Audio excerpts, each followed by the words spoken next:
Holidays-nale, adu namma GT Holidays da. GT Holidays, South India's #1 travel brand. You know you are special when you're with GT Holidays. Nemathi Property Management. Contact 766 700 8999.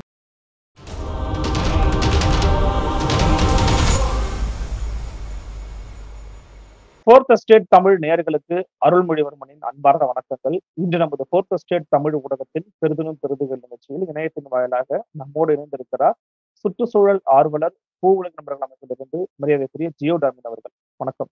வணக்கம் sir. எப்படி இருக்கீங்க? நலமா இருக்கீங்களா? நலம். நீங்க எப்படி நல்லா இருக்கீங்களா? நான் ரொம்ப நலமா இருக்கேன். மிக்க மகிழ்ச்சி.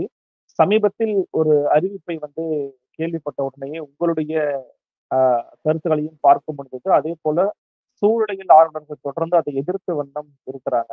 அது என்ன அப்படின்னு பாத்தீங்கன்னா, பள்ளிக்கரணையில குப்பை மேட்டிற்கு மேலே, அதாவது குப்பை மேட்டை நீக்கி அதை சுத்தம் செய்து அந்த இடத்துல எதுவும் இல்லாத மாதிரி மற்றும் ஒரு பூங்காவை சில பல ஏக்கர்கள்ல உருவாக்குவதற்கான திட்டமிடல இருக்கிறாங்க அரசுன்னு சொல்லியிருக்கிறாங்க. அது தொடர்பான ஒரு கருத்து கேட்பு கூட்டமும் நடைபெற்றிருக்கிறது. அந்த கருத்து கேட்பு கூட்டத்துல மக்களும் கலந்து கொண்டு அந்த கருத்துக்களை பதிவு பண்ணியிருக்கிறாங்க. நீங்க இத எப்படி பாக்குறீங்க? இது வேண்டும் நினைக்கிறீங்களா, வேண்டாம் நினைக்கிறீங்களா? என்ன காரணம்? உலகின் நண்பர்கள் இத நிச்சயமாக எதிர்க்கிறோம். இந்த திட்டம் வேண்டாம் அப்படின்னு தான் நினைக்கிறோம். முதல்ல பள்ளிக்கரணை அப்படிங்கிற ஒரு சதுப்பு நிலத்தை பத்தி ஒரு அடிப்படையான ஒரு சின்ன புரிதல் இருக்கணும் அப்படின்னு நினைக்கிறேன். இந்த விஷயத்த நம்ம பேசணும் அப்படின்னா, பள்ளிக்கரணை ஜஸ்ட் ஒரு வாட்டர் பாடியா எல்லாரும் பாக்குறாங்க. அது வெறும் ஒரு வாட்டர் பாடி கிடையாது. ஒரு வாட்டர் ரீட்டைனிங் ஸ்ட்ரக்சர் கிடையாது. இப்ப சென்னையிலேயே இருக்கு. சென்னையிலே பார்த்தோம் அப்படின்னா நிறைய நீர்நிலைகள் இருக்கு. சேத்பட்டுல ஒரு பெரிய லேக் இருக்குது. போரூர்ல ஒரு பெரிய ஏரி இருக்குது. போரூர் பாத்தீங்க அப்படின்னா, போரூர் ஏரி பள்ளிக்கரணையை விட ரொம்ப சுத்தமான தண்ணியா இருக்கும் பள்ளிக்கரணையை ஒப்பிடும் போது. ஆனா இவ்வளவு பறவைகள், உயிரினங்களை அங்கே எதுவுமே நீங்க பார்க்க முடியாது. அதிகபட்சம் போனா ஒரு 10-15 கொக்குகளை பாக்குறதே ஒரு அபூர்வமான விஷயமாக இருக்கும். அப்போ வெறுமனே ஒரு தண்ணீரை தேக்கி வைத்திருக்கக்கூடிய இடம் அப்படின்னு சொல்லி அப்படிங்கிறத தாண்டி பள்ளிக்கரணைக்கு ஒரு பெரிய சிறப்பம்சம் அதோடைய சதுப்பு நில ஒரு சூழல் அமைவு அப்படின்னு சொல்லலாம். அதுல இருக்கக்கூடிய குறைவான ஆழம் கொண்ட தண்ணீர், அங்க இருக்கக்கூடிய சுற்றி இருக்கக்கூடிய அமைப்பு, இதுதான் ஏறக்குறைய 300க்கும் மேற்பட்ட பறவைகளையும் 600 வகையான உயிரினங்களையும் அங்க ஈர்த்து வச்சிருக்குது அப்படின்னு சொல்லலாம். இந்த அளவுக்கு பல்லுயிர் தன்மை நிரம்பிய நீர்நிலைகள் அப்படின்னு சொல்லிட்டு சென்னைக்குள்ள பெரிய அளவுல நீங்க எங்கேயுமே பார்க்க முடியாது. இவ்வளவு சிறப்புமிக்க பள்ளிக்கரணை அப்படின்னு சொல்றது ஏறக்குறைய 600 ஹெக்டேர்களுக்கு மேல பரப்பளவுல இருந்தது.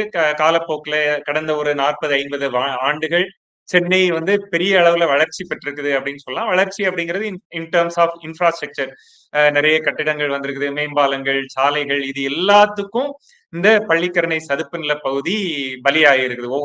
ஒவ்வொரு பகுதிகள். இப்ப எஞ்சி இருக்கக்கூடிய பகுதி அப்படின்னு சொல்லக்கூடியது ஏறக்குறைய 100 ஹெக்டேர் பரப்பளவு தான் நமக்கு எஞ்சி இருக்குது அப்படின்னு சொல்றாங்க. இதுல ஒரு பகுதி வனத்துறையிட்டையும், இன்னும் ஒரு பகுதி மாநகராட்சியிட்ட குப்பை கொட்டக்கூடிய பகுதியாகவும் இருந்து வருது. நம்ம இன்னைக்கு பெருங்குடி குப்பை கொட்டும் தளம் அப்படின்னு நம்ம பேரளவுல ஒரு நிர்வாக ரீதியாக சொன்னாலும் கூட அது முழுக்க அமைந்திருக்கக்கூடியது பள்ளிக்கரணை சதுப்பு நில பகுதியின் மேலதான். இப்போ இந்த பெருங்குடி குப்பை குளங்கு அப்படின்னு சொல்லக்கூடிய பகுதியில ஏறக்குறைய ஒரு 30-35 ஆண்டுகளுக்கு மேலாக தொடர்ந்து மாநகராட்சி குப்பையை கொட்டிட்டு இருந்திருக்குது. இது அன்செக்ரிகேட்டட் வேஸ்ட் அப்படின்னு சொல்லலாம். எந்த காலகட்டத்துல இன்னைக்கு வர அன்செக்ரிகேட்டட் வேஸ்ட் தான் அங்க வந்துட்டு இருக்குது. வகை பிரிக்கப்பட்ட குப்பைகள் அங்க வரல. ஏறக்குறைய வரக்கூடிய 70 விழுக்காட்டுக்கு மேல குப்பைகள் வகை பிரிக்கப்படாத குப்பைகள் தான் அங்க வருது. பயோமைனிங் அப்படிங்கிற ஒரு ப்ராசஸ் பண்ணிட்டு ஏற்கனவே கொட்டப்பட்ட குப்பைகளை அதை நீக்கிறதுக்கான முயற்சிகளை அரசு மேற்கொண்டு வருது. அதுதான் பயோமைனிங் அப்படின்னு சொல்றாங்க. பயோமைனிங் சொல்றது ஏற்கனவே வகை பிரிக்காமல் கொட்டப்பட்ட குப்பைகளை திரும்ப கிளறி எடுத்து வகை பிரித்து அதை அந்த இடத்துல இருந்து டிஸ்போஸ் பண்றதுதான். அப்படி அதை பயோமைனிங் மூலமாக ரெக்கவர் பண்ணும்போது அதுல வரக்கூடிய லேண்ட் நமக்கு ஒரு இவ்வளவு நாளும் குப்பையை கொட்டி வச்சிருந்த லேண்ட் நம்மளால ரெக்கவர் பண்ண முடியுது. இந்த லேண்டை நம்ம என்ன பண்ண போறோம் அப்படிங்கிறதுதான் இங்க ஒரு கேள்வியாக இருக்குது. அந்த கேள்விக்கு மாநகராட்சி நாங்க ஒரு சூழல் பூங்கா அமைக்க போறோம் அப்படின்னு சொல்றாங்க. இங்கதான் அந்த பிரச்சனை ஸ்டார்ட் ஆகுது அப்படின்னு நான் பாக்குறேன். சூழல் பூங்கா, இந்த சூழல் அப்படிங்கிற ஒரு பெயர் அல்லது எக்கோ அப்படிங்கிற பெயர் இன்னைக்கு ஒரு நிறைய ஒரு மிஸ்லீடிங் டேர்மா போயிட்டு இருக்குது அப்படின்னு நினைக்கிறேன். இப்போ கடைகளே பார்த்தோம் அப்படின்னா ஒரு மோசமான இடத்தை அழகுபடுத்தி சுத்தப்படுத்தி அதுல ஒரு மக்களுக்கான ஒரு சூழல் பூங்காவை அமைக்கிறேன்னு சொல்றாங்க. அதுல வந்து என்ன ஒரு உள்நோக்கமோ அல்லது என்ன ஒரு பாதிப்போ இருக்கும்னு நினைக்கிறீங்க, மிஸ்லீடிங் இருக்குன்னு நினைக்கிறீங்க? உள்நோக்கம் இருக்குது அப்படின்னு நிச்சயமாக நான் நினைக்கல. ஆனா அவங்க அவருடைய நோக்கம் அப்படிங்கறதுலயே வந்து ஒரு கேள்வி எனக்கு இருக்குது. நோக்கம் அப்படின்னு சொல்லும்போது இப்ப நீங்களே சொல்றீங்க மக்கள் அக்சஸ் பண்ணக்கூடிய ஒரு பூங்கா அப்படிங்கிறது மாதிரி. அது வந்து பறவைகள் வாழக்கூடிய பாதுகாக்கப்பட்ட வனப்பகுதியாக இருக்குது. இப்ப ஏற்கனவே வந்து ஒரு சூழல் பூங்கா அமைச்சிருக்காங்க. பள்ளிக்கரணை சதுப்பு நில வனப்பகுதியோட மேற்கு பக்கத்துல, அதாவது தாம்பரம் வேளச்சேரி பகுதியில இதே அரசு தான் கடந்த ஒரு 2-3 வருடங்களுக்கு முன்னாடி ஒரு சிறிய சூழல் பூங்கா ஒண்ணு ஓபன் பண்ணியிருக்கிறாங்க. அது இன்னைக்கு எந்த எந்த அளவுல ஒரு தாக்கத்தை இந்த பள்ளிக்கரணை சதுப்பு நிலத்துக்கு கொடுத்துட்டு இருக்குது அப்படிங்கிறத நம்ம நேரடியாக பார்த்தாலே இனி வரப்போற சூழல் பூங்கா எப்படி இருக்கும், அது வேணுமா வேண்டாமா அப்படிங்கிற ஒரு விஷயத்த நம்ம பேசிட முடியும்.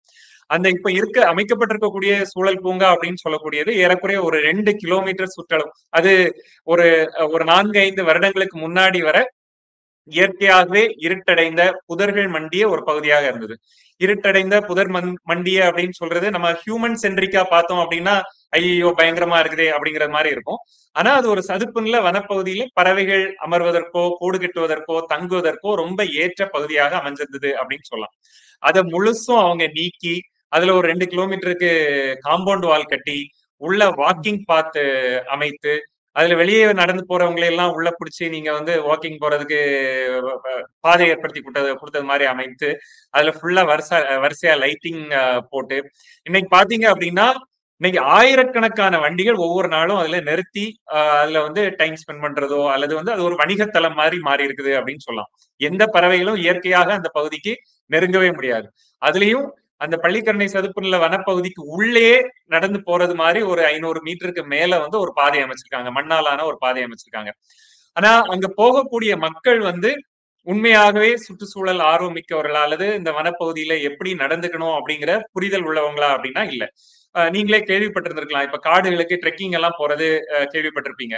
அப்போ ஒரு பேசிக்கா ஒரு சில இன்ஸ்ட்ரக்ஷன்ஸ் கொடுப்பாங்க. என்ன சொல்லுவாங்க அப்படின்னா நீங்க பிரைட் கலர் ட்ரெஸ் போடாதீங்க, ஸ்ட்ராங்கான பெர்ஃப்யூம் எதுவும் யூஸ் பண்ணாதீங்க. இந்த மாதிரியான இதெல்லாம் ரொம்ப அடிப்படையான ஒரு விஷயங்கள். ரொம்ப ஒரு ஸ்ட்ராங் ஸ்மெல் வரக்கூடிய பெர்ஃப்யூம்ஸ் எல்லாம் வந்து அனிமல்ஸை ட்ரிகர் பண்ணக்கூடியது அல்லது வந்து அதை ஓட வைக்கக்கூடியதாக இருக்கும். அதே மாதிரி பிரைட் கலர்ஸும் வந்து விலங்குகளை டிஸ்டர்ப் பண்ணக்கூடிய ஒரு விஷயமாக இருக்கும்.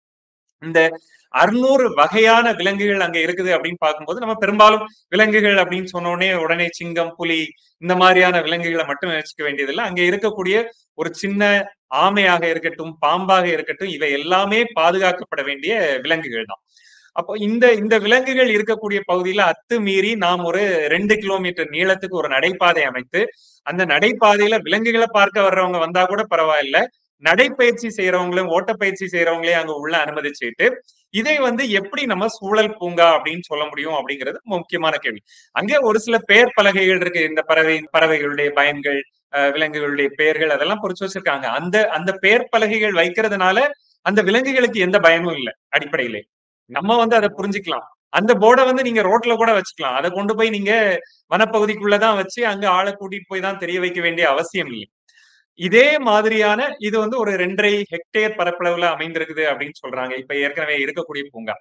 ஆனா இப்ப புதுசாக அமைக்கப்படக்கூடிய பூங்கா அப்படின்னு சொல்றது வந்து 99 ஏறக்குறைய ஒரு 100 ஏக்கர் அப்படிங்கிறது மாதிரி கேள்விப்படுறேன். அதுல பெரும்பாலும் நிறைய கட்டிடங்கள் வரப்போறதாக 93 சொல்றாங்க. 99 கோடியில 93 ஏக்கர் கட்ட போறாங்க. 93 ஏக்கர். ஓகே. அதுலயே வந்து டெமான்ஸ்ட்ரேஷன் சென்டர் வருது அப்படின்னு சொல்றாங்க, நடைபாதைகள் இருக்குது அப்படின்னு சொல்றாங்க, வியூ டவர் வரப்போகுது அப்படின்னு சொல்றாங்க.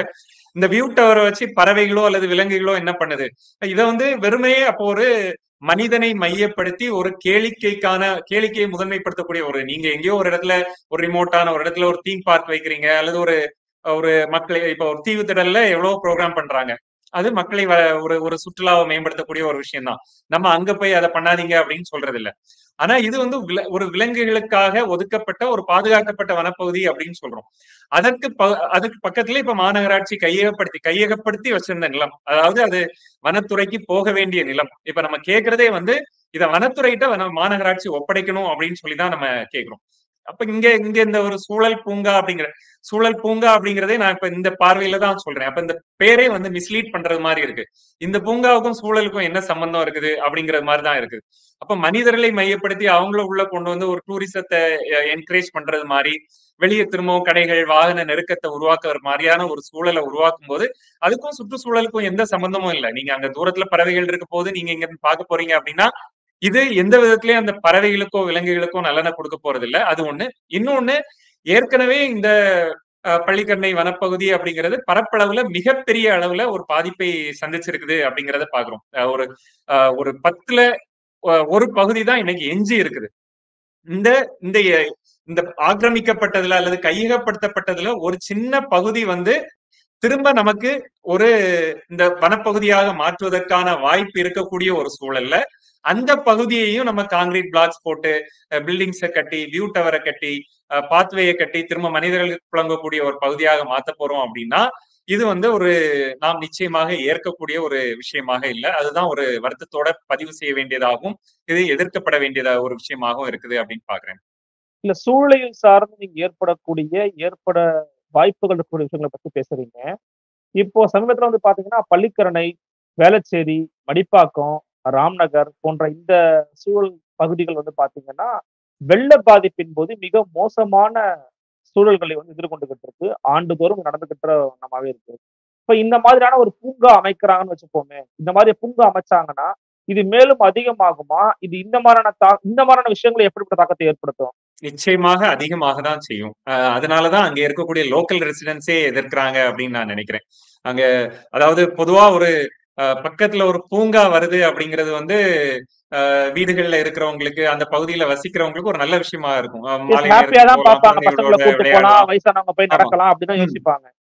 ஆமா, நடைப்பயிற்சி பண்ணலாம் அப்படிங்கிறது. ஆனா இங்கதான் முதல் தடவையா வந்து ஒரு பூங்கா அமைக்கிறதுக்கு அந்த பகுதிவாசி மக்களே வந்து எதிர்ப்பு தெரிவிக்கிறாங்க அப்படிங்கிறது ஒருவேளை இது தமிழகத்திலே இது முதல் முறையாக கூட இருக்கும் அப்படின்னு நான் நினைக்கிறேன். அதுலயும் வந்து இது பொதுமக்களுடைய நிலம் கூட இல்ல, அரசு நிலம் தான் இந்த பயன்பாட்டுக்கு வரப்போகுது அப்படின்னா அப்போ இதுல வந்து நில கையகப்படுத்துதல் அந்த மாதிரியான பிரச்சனை எல்லாம் இல்ல. ஆனாலும் மக்கள் எதிர்க்கிறாங்க அப்படிங்கிறது ரொம்ப வித்தியாசமா ஒரு இன்ட்ரெஸ்டிங்கா அங்க ஒரு நம்ம கவனத்தை செலுத்த வேண்டிய ஒரு விஷயமா இருக்கு. மக்கள் வந்து எந்த அடிப்படையில இதை எதிர்க்கிறாங்க அப்படின்னு நான் பார்க்கும்போது இதை 2 விதத்துல நான் புரிஞ்சுக்கிறேன். ஒண்ணு வந்து பள்ளிக்கரணை அப்படிங்கிறது ஒரு பெரிய பிளட் பிளைன். அது வந்து ஒரு மிகப்பெரிய அளவு வெள்ளத்தை கூட உள்வாங்கக்கூடிய தன்மை அதற்கு இருக்குது அப்படிங்கிறது தெரியும். ஏற்கனவே வந்து வந்த பல ஆய்வுகள் வந்து இந்த பள்ளிக்கரணை வனப்பகுதி வந்து சதுப்பு நில பகுதி வந்து ஆக்கிரமிக்கப்பட்டிருக்கிறதுனாலதான் ஊருக்குள்ள வெள்ளம் வந்துருச்சு, அல்லது இந்த இந்த ஏற்கனவே இருந்த நீர்பிடிப்பு பகுதி வந்து முழுமையாக பாதுகாக்கப்பட்டிருந்தால் இந்த அளவுக்கு வெள்ள அபாயம் நிச்சயமாக அது ஒரு எக்ஸ்ட்ரீம் கிளைமேட் ஈவென்ட் தான், அதை நம்ம மாற்றுக்கருத்தே இல்லை. அதே நேரத்துல அது கொடுக்கக்கூடிய தாக்கம் வந்து இந்த அளவுக்கு அதிகமாக இருந்திருக்காது அப்படிங்கிறதுக்கு பல ஆய்வுகள் வந்ததை நம்ம பார்த்தோம்.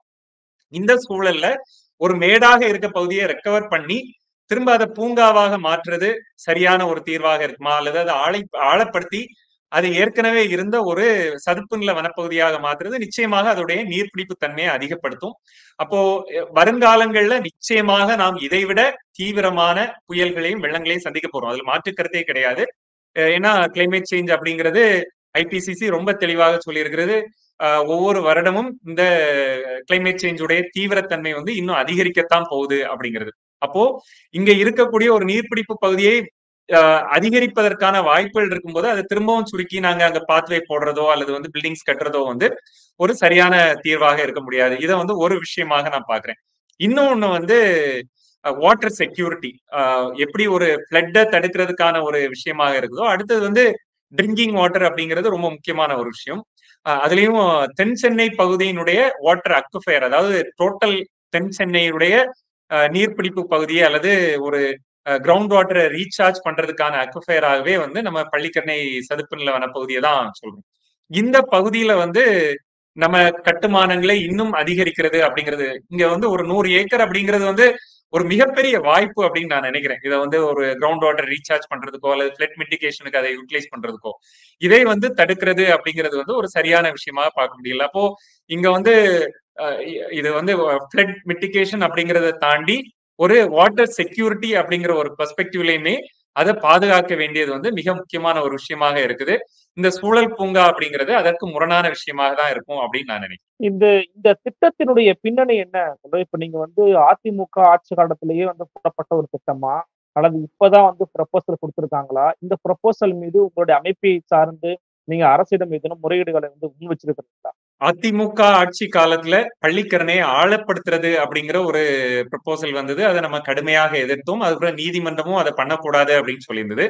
இது வந்து திரும்பவுமே ஒரு மனிதனை மையப்படுத்திய ஒரு பார்வையாக தான் பாக்குறேன். எந்த அரசுகளாக இருந்தாலும் சரி, அதிமுகவாக இருந்தாலும் சரி, திமுகவாக இருந்தாலும் சரி, மனித நலனை மட்டும் மையப்படுத்தக்கூடிய. ஆனா அது வந்து குறைந்தபட்சம் மனிதனுக்கு நலமுடையதாக இருந்தா நம்ம அங்க பேசுறதுக்கு எதுவும் இல்லை. ஏதோ ஆடு மாடு செத்து போகுது அல்லது பறவைகள் செத்து போகுது, மனுஷனாவது நல்லா இருக்கிறானே அப்படின்னு நினைச்சுக்கலாம்.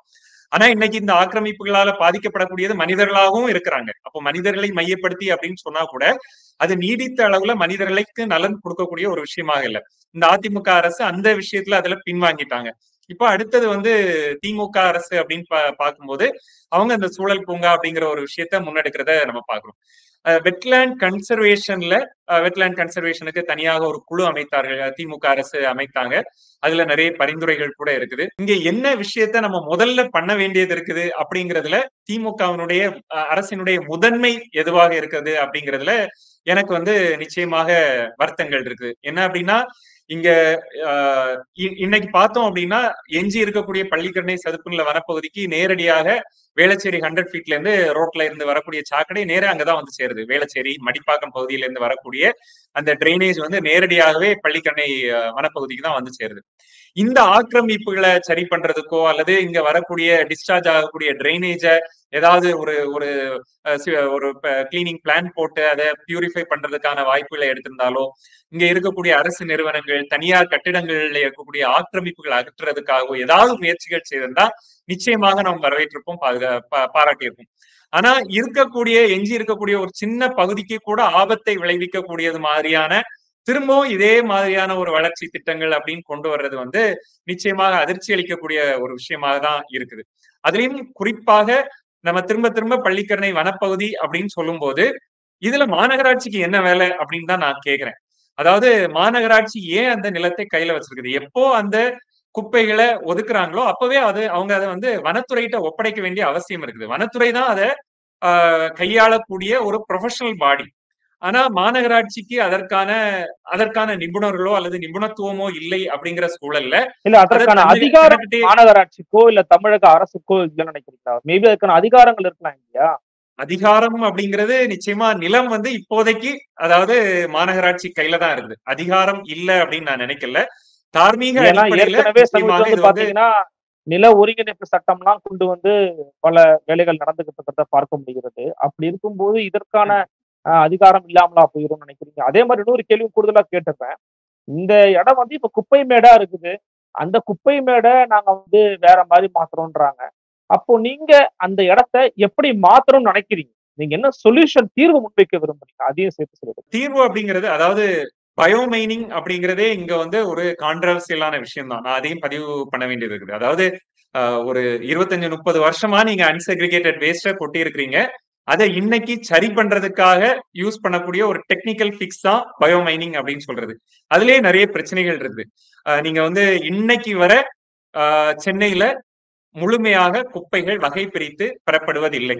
அதுக்கு சென்னையோட காலநிலை மாற்ற திட்ட அறிக்கையை வந்து 2030 தான் நாங்க முழுமையாக குப்பைகளை வகை பிரித்து பெறுவோம் அப்படின்னு அவங்களே சொல்லிக்கிறாங்க. அவங்களே ஒத்துக்கிறாங்க. இன்னும் அதுக்கு வந்து ஒரு 6-7 வருஷம் அவகாசம் கொடுத்திருக்காங்க. அப்படியான சூழல்ல இன்னைக்கு 25 வருஷம் பண்ண தப்ப ஒரு பக்கத்துல சரி பண்றதுக்கு பல கோடிகள் செலவு பண்ணிட்டு இருக்கக்கூடிய அதே சூழல்ல அதே தப்பு இன்னொரு பக்கத்துல இன்னும் கண்டினியூ ஆயிட்டு இருக்குது அப்படிங்கிறத பாக்குறோம். ஒரு பக்கம் ஒரே பள்ளிக்கரணை ஒரு பெருங்குடி குப்பை கிடங்கு தான், ஒரு பக்கம் ஏற்கனவே கொட்டின குப்பைகளை சரி பண்றதுக்கு பல கோடி செலவுல பயோமைனிங் நடந்துட்டு இருக்குது. அதே மாதிரியான தவறு இன்னொரு பக்கத்துல லாரியா அதே வகைப்பிடிக்கப்படாத குப்பைகள் இன்னைக்கு வர அந்த குப்பை கிடங்கு போயிட்டு இருக்குது அப்படிங்கிறத பாக்கும். இந்த பயோமைனிங் அப்படிங்கிற ப்ராசஸ்லயுமே பிரச்சனை இருக்குது. 25 வருஷமா கொட்டி வச்சிருக்கக்கூடிய குப்பை அப்படிங்கும் போது அதுல நிறைய இன்னைக்கு வர நம்ம வந்து சென்னையில ஒரு டாக்ஸிக் வேஸ்ட், ஹசார்டஸ் வேஸ்ட் இதெல்லாம் தனித்தனியாக பிரித்து பெறக்கூடிய வழக்கம் நம்ம கிட்ட இல்ல. அப்படின்னு சொல்லும் போது 25 வருஷமா எதுவுமே இல்ல. நீங்க உங்க வீட்டுல பயன்படுத்தின காலாவதியான மருந்தா இருக்கலாம், ஒரு சிரப் பாட்டிலா இருக்கலாம், அல்லது வந்து ஒரு மெடிக்கல் ஒரு வேஸ்டா இருக்கலாம், எல்லா குப்பையுமே அங்கதான் இருக்குது. அப்ப இத வந்து பாதுகாப்பாக அப்புறப்படுத்தவே முடியாது. அது நிச்சயமாக சூழலுக்கு ஒரு நீண்ட கால பாதிப்ப குடுத்துட்டே தான் இருக்க போகுது. அது ஒரு விஷயம். சரி, அந்த லேண்ட குறைந்தபட்சம் நீங்க ரெக்கவர் பண்றீங்க அப்படின்னா, அதை ஆழப்படுத்தி இந்த அதோட அட்ஜசன்ட் பகுதியிலே இருக்கக்கூடிய பள்ளிக்கரணை சதுப்புநில முதல்ல நீங்க வந்து அத வனத்துறைட்ட ஒப்படைக்கணும். தீர்வு அப்படின்னு பார்க்கும்போது, அந்த பகுதியை ரெக்கவர் பண்ற லேண்ட் எவ்வளவு இருக்குதோ அதை வந்து வனத்துறையிட்ட ஒப்படைக்கணும். வனத்துறை அதற்கான திட்டத்தை வடிவமைக்கணும். வனத்துறை தான் திட்டத்தை வடிவமைக்கணும். அது வந்து எந்த விதத்திலையும் அங்க இருக்கக்கூடிய ஏற்கனவே இருக்கக்கூடிய விலங்குகளுக்கோ அல்லது தாவரங்களுக்கோ அல்லது அந்த சூழல் அமைப்புக்கோ பாதிப்பை உருவாக்கக்கூடியதாக இருக்கக்கூடாது. எந்த புதிய கட்டுமானங்களும் உள்ள உருவாக்கப்படக்கூடாது. இப்போ அந்த இவ்வளவு காலமும் அங்க குப்பையை கொட்டி வச்சிருக்கிறாங்க அப்படின்னா ஏறக்குறைய ஒரு 5-6 அடி ஆழம் வரை இந்த மண் வந்து முழுக்க முழுக்க ஒரு டாக்ஸிக் மண்ணாதான் இருக்கும். ஃபுல்லா கண்டாமினேட் ஆகி தான் இருக்கும். அதை ஃபுல்லா ரிமூவ் பண்ண வேண்டியது இருக்கும். அது அவங்களே அவங்களுடைய திட்ட அறிக்கையில சொல்லியிருக்கிறாங்க. 3 அடிக்கு மேல வந்து நாங்க மண்ணை ரிமூவ் பண்ணுவோம், புதுசா சாயில் கொட்டுவோம் அப்படிங்கிறது மாதிரி அதை ரிமூவ் பண்ணிட்டு அதை வந்து ஒரு ஒரு சதுப்பு நில வனப்பகுதி இயற்கையாகவே எப்படி அமைஞ்சிருக்குமோ அதுதான் இன்னைக்கு நம்ம மேடாக்கி ஒரு குப்பை மேடா மாத்தி வச்சிருக்கோம். அப்ப திரும்பவும் அதை வந்து ஒரு சதுப்பு நில வனப்பகுதியா மாத்துறதுதான் அங்க இருக்கக்கூடிய தீர்வாக இருக்கும். மனிதனை மையப்படுத்திய ஒரு கேளிக்கையை மையப்படுத்திய நடவடிக்கைகளையோ அல்லது திட்டங்களையோ உருவாக்குவதற்கான இடம் அது இல்லை. அது நம்ம வேற எங்கேயாவது வச்சுக்கலாம். தீவு தடல்ல பண்றது மாதிரியோ அல்லது ஒரு மெரினா பீச்ல பண்றது மாதிரியோ பெசனர் பீச்ல பண்றது மாதிரியோ வேற எங்கேயாவது அதற்கான இடங்களை நம்ம வச்சுக்கலாம். இது வந்து ஒரு பாதுகாக்கப்பட்ட வனப்பகுதியே நிச்சயமாக அந்த ஒரு பயன்பாட்டுக்கு நம்ம ஒதுக்கக்கூடாது அப்படிங்கிறது தான் நம்ம கோரிக்கையாக வைக்கிறோம். பிரச்சனையை பத்தியும் பேசுறீங்க, தீர்வும் சொல்லிட்டீங்க. இருந்தாலும் ஒரு விமர்சன கேள்வி ஒண்ணு வந்து உங்க அமைப்பின் மீதுமே இருக்குது. என்னன்னா, எப்போதுமே அரசு ஏதாவது ஒண்ணு கொண்டு வந்துட்டாங்கன்னா, உடனடியே எதிர்க்கக்கூடிய ஒரு அமைப்பா பூவுலகு தான் இருக்கிறாங்க. அவங்க தான் கிரிட்டிக்ஸ் முன்வைக்கிறாங்க. மக்கள் சொல்றதுக்கு முன்னாடி அவங்க தான் வந்து பேசுறாங்க. இதெல்லாம் இவ்வளவு பிரச்சனை இருக்கு. பரந்தூரா இருக்கட்டும், அல்லது வந்து மற்ற இடங்களா இருக்கட்டும், பள்ளிக்கரணையா இருக்கட்டும், மேல்மா சிப்காட்டா இருக்கட்டும், தொடர்ந்து பேசிக்கிட்டு இருக்காங்க அப்படிங்கிறாங்க. உங்களுக்கும் அந்த அரசுக்குமான நெருடல் போக்கு அப்படிங்கிறது நீடிக்கிறதா நீங்க நினைக்கிறீங்களா? நெருடல் அப்படிங்கிறது அதாவது நான் வந்து இங்க இருக்கக்கூடிய எக்கனாமிக் சிஸ்டம்க்கும் சுற்றுச்சூழல் பிரச்சனைகளுக்கும் ஒரு நெருங்கிய தொடர்பு இருக்கிறது அப்படிங்கிறத நான் பாக்குறேன். என்னென்ன பொருளாதார திட்டங்கள் எப்பவுமே நிச்சயமாக சுற்றுச்சூழலை பாதிக்கக்கூடியதாக தான் இருக்கும். எங்கெல்லாம் அரசு பொருளாதார வளர்ச்சி அப்படின்னு சொல்லுதோ நிச்சயமாக ஏதோ ஒரு விதத்துல அதோட சூழல் தாக்கம் இருக்கும். அந்த சூழல் தாக்கம் எப்போ அதிகமானதாக இருக்குதோ அப்ப எல்லாம் நிச்சயமாக பூவுலகின் நண்பர்கள் குரல் கொடுக்கும். ஆனா குறிப்பாக இந்த திட்டத்தை பொறுத்தவரையில பூவுலகின் நண்பர்களுடைய அறிக்கை வர்றதுக்கு முன்னாடியே லோக்கல் ரெசிடென்ட்ஸ் அதை பத்தி பேச தொடங்கிட்டாங்க. நிறைய அமைப்புகள் எல்லாம் கண்டன அறிக்கை விட்டிருந்தாங்க. இது இந்த அரசு திமுக அரசு அதிமுக அரசு அப்படிங்கிறது இல்ல. பூவுலகின் நண்பர்களை பொறுத்தவரையில சுற்றுச்சூழல் பாதிப்பையோ அல்லது விளிம்பு நிலை மக்களை நேரடியாக பாதிக்கக்கூடிய திட்டங்கள் எதுவாக இருந்தாலும் நிச்சயமாக அதற்கு எதிராக குரல் கொடுக்கக்கூடிய அமைப்பாக தான் இருந்துட்டு இருக்கோம். அதே நேரத்துல இந்த அரசோடு இணைந்துமே நிறைய வேலைகள் செய்துட்டு இருக்கோம். அது வந்து தனியாக ஒரு பக்கம் இருந்தாலும் நம்ம வந்து பேனா நினைவு சின்னமாக இருந்தாலும் சரி அல்லது வந்து ஏர்போர்ட்டாக இருந்தாலும் சரி அல்லது மேல்மா மாதிரியான சிப்காட் மாதிரியான திட்டங்கள் எதுவாக இருந்தாலும் சரி விளைநிலங்களையோ அல்லது விவசாயத்தையோ அல்லது சுற்றுச்சூழலையோ பாதிக்கக்கூடிய திட்டங்கள் எதையுமே நிச்சயமாக நம்ம ஏற்றுக்கொள்ள முடியாது. அரசுகளுமே வந்து சுற்றுச்சூழல் அப்படிங்கிறது ஏதோ ஒரு தனியான டிபார்ட்மெண்ட், அப்புறம் பொருளாதார வளர்ச்சி திட்டங்கள் அப்படிங்கிறது ஒரு தனியான டிபார்ட்மெண்ட் அப்படிங்கிறது மாதிரி பாக்குற ஒரு கண்ணோட்டம் இங்க இருக்குது. இங்க ஒரு ஒருங்கிணைந்த பார்வை இல்லை அப்படின்னு நினைக்கிறேன். இந்த ஒருங்கிணைந்த பார்வை அரசுக்கும் வரும்போது அவங்க இதை பத்தியும் இது வந்து இன்னும் அரசு இந்த ஒருங்கிணைந்த பார்வையை வளர்த்து கொள்ள வேண்டிய அவசியம் ரொம்ப அதிகமாக இருக்குது அப்படின்னு நினைக்கிறேன். இந்த ஒருங்கிணைந்த பார்வை வரும்போது நாங்களும் எதிர்க்க வேண்டிய அவசியம் ஏற்படாது அப்படிங்கிறது என்னுடைய நம்பிக்கை. அவங்களே வந்து இதெல்லாம் அதாவது இது வந்து ஒரு சூழல் அமைப்போ அல்லது லோக்கல் ரெசிடென்ட் அசோசியேஷனோ சொல்லி அரசுக்கு தெரிய வேண்டிய விஷயம் இல்ல. இது வந்து அரசு துறையிலே இதற்கான நிபுணத்துவம் பெற்ற நபர்கள் வந்து நிறையவே இருக்கிறாங்க. இதுல ஏதோ ஒரு லிங்க் வந்து லூப் வந்து மிஸ் ஆகுது அப்படிங்கிறது மாதிரி நினைக்கிறேன். இது அரசே வந்து சரி பண்ணிட்டாங்க அப்படின்னா வருங்காலங்கள்ல இந்த மக்கள்ல இருந்து அல்லது இந்த அமைப்புகள் சூழல் அமைப்புகள்கிட்ட இருந்து எதிர்ப்புகள் வந்தது பிறகு பின்வாங்கிறதுக்கான ஒரு சூழல் வந்து தள்ளி போகலாம் அப்படின்னு நினைக்கிறேன். நிச்சயமா எங்களோட வந்து இந்த பள்ளிக்கரணை பகுதியில் பூங்கா ஆக்குவது தொடர்பாக உங்களுடைய கருத்துக்களையும் உங்களுடைய ஆழமான விளக்கங்களையும் கொடுத்ததற்கு மிக்க நன்றி திருச்சியோட. நன்றி நண்பர்களே, மீண்டும் ஒரு சிறப்பு நேர்காணல் சந்திக்கலாம். நன்றி, வணக்கம்.